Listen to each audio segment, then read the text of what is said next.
The biggest Mac event since M1? By my calculations, we should be getting invitations for Apple's next event any day now, possibly even today.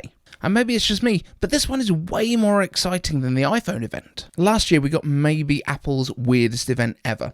5 PM Cupertino time on October the 30th, we saw Scary Fast, an almost entirely not Halloween-themed event, but with a slightly darker evening at the Apple campus and shot on the brand new iPhone 15 Pro for the first time event. Short, but perfectly formed, and we got M3 Macs just 9 months after the M2 Pro and M2 Max had landed. But this year, yes, Macs. And let me know if you've already seen this, as the M4 MacBook Pro has already leaked in the wild in an unprecedented way, but also faster Macs and smaller Macs.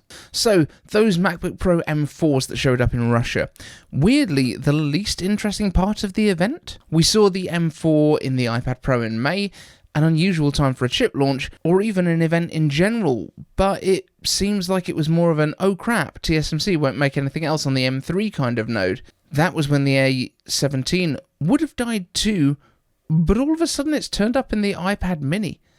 I genuinely don't know what's going on at Apple Park anymore. So what could we see at this Apple event? Well, the safest bet is that MacBook Pro M4.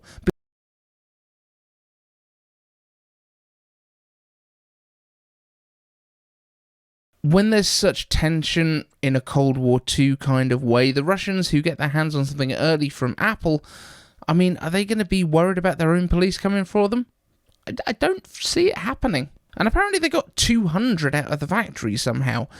Crazy talk. Now, the boxes that we saw these unboxed from had the same wallpaper as the M3. But I know if I was trying to get one out of the factory early, I'd probably make it look a lot like the last generation. Is that just me? Okay.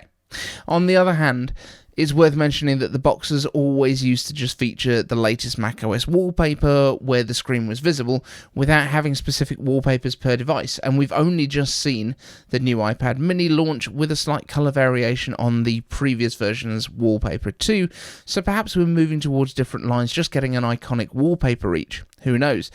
And it would make a lot of sense because a lot of these products look very, very similar. If you put a bunch of different iPads on a piece of paper with no context of size, how are you going to know really if that's an iPad mini or an iPad Air or an iPad Pro? This is why they're now kind of getting their names in the wallpaper. But the chip though, M4 seems to be pretty god level. No kidding. M4 is 26.7% faster than the last generation, the M3, in single core performance, and 30.6% faster in multi-core, according to Mac rumors. And that is a jump that we've not seen in a Mac since Intel to M1. And just to be clear, that means that my title was not clickbait. But there's more to come.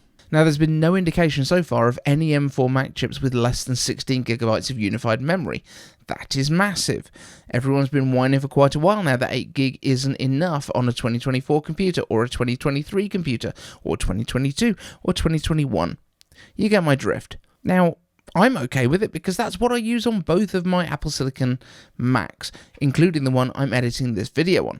But if Apple does bump the base M4 to 16GB, that is a massive deal, especially as the memory is shared between the GPU and the CPU, so the base graphics will also get a big bump too. And that'll be very helpful for the other rumour that's doing the rounds, which is that for the first time the base M chips will support 2 external displays and the built-in one natively. Of course, there's been hacks around using hubs with specific features, but that's not with full refresh rates and resolutions. And one more clue that the M4 may well support this is that those leaked MacBooks that we've seen from Russia also have an additional USB-C port on the opposite side to the MagSafe, which kind of didn't make sense to me, and it looked like it was just a higher-end version that was being masqueraded. But when you pair it up with that extra display rumour, it makes a lot more sense. It makes all the sense in the world. And it looks like we're getting higher-end MacBook Pro models as well, just like last year, so M4 Pro and M4 Max models. Again, don't expect fireworks, we're not talking faster chips, maybe some quicker I/O in both wireless and otherwise, but not a massive amount here. Don't expect Face ID, the sensor array still isn't flat enough to fit inside the lid. Don't expect OLED, that's probably not coming until 2026, and there have been vague murmurs of a redesign with the M5, suggesting that we might get a less exciting performance leap than this year. So that redesign will more than likely be the selling point, and maybe it'll be thinner than the MacBook Air, making the naming convention as stupid as it already is with the iPad Pro and the iPad Air. But you know what iPad has the perfect name? The one that arrives tomorrow. iPad mini. Smash the subscribe button so that you get to see how I get on with that. But back to the Macs, and we are still not done. iMac is supposedly getting another refresh. After missing out on the M2 and getting an M3 update, it looks like it's going right to M4 before the end of the year. And again, that's likely to support the additional external display, so you'll theoretically be able to have a 4.5K iMac and a pair of 6K Pro Display XDRs. Not that they're exactly a great buy right now in terms of value. Honestly though, if Apple put out the 24-inch standalone iMac 4.5K display for $600 to $800, that would be pretty amazing.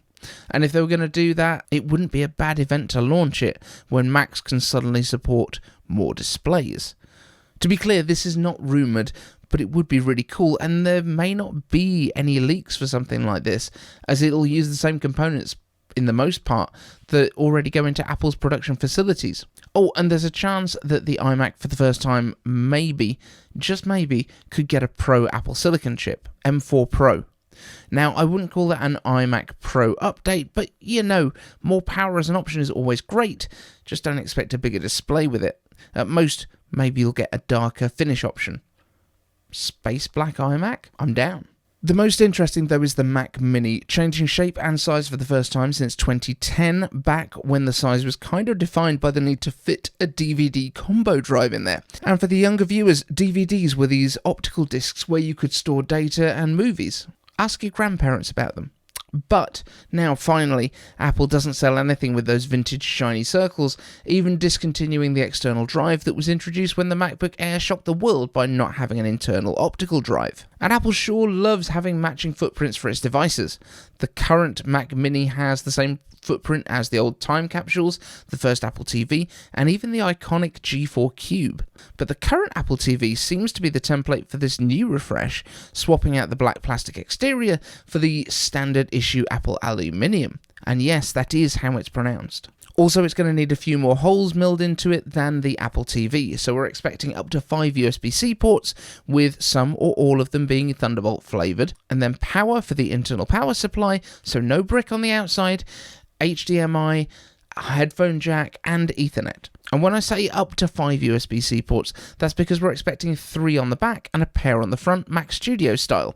But it's not clear if those front ones will show up on the M4 base model or just on the M4 Pro. So don't come at me if the cheaper ones out there are missing the pair that would be pointing your way. You may have noticed though that Apple has finally killed USB-A ports too, which is probably due at this point, if not overdue. We're on the desktop here, so if you're one of those people who insists on using legacy ports or buying accessories from companies who refuse to use current technology, using a hub won't be a huge problem to convert one of those USB-Cs into a whole bank of USB-A if that's what floats your boat. And it's not like dongles where you have to keep plugging them in and taking them out. Just leave it there, it's on your desktop. But I can honestly imagine a lot of people who travel for work throwing the newer, smaller Mac Mini into their bag and plug it into a hotel TV, sitting happily on the bed, getting some work done with their Bluetooth keyboard and trackpad, and maybe just using the phone or the iPad while they're out and about. And it becomes a really good way to take your video streaming setup with you that way too. So that's what we're expecting at the event. More unified memory, more display support, more faster chips, more mini Mac Mini. All we need now is an invite to dissect, read a whole bunch of stuff into, and plan out the live streams around it. But the leaked MacBook Pro with M4 allegedly says that it is a November 2024 model, and November the 1st has been mentioned as the shipping day. So, chop chop, Tim, and I must not buy anything, I must not buy anything, I must not buy anything. Thank you to the Patreons as always. If you want me to buy stuff to review, join them. iCaveDave.com/Patreon, and my iPhone 14 Pro is still for sale. See you in the next one.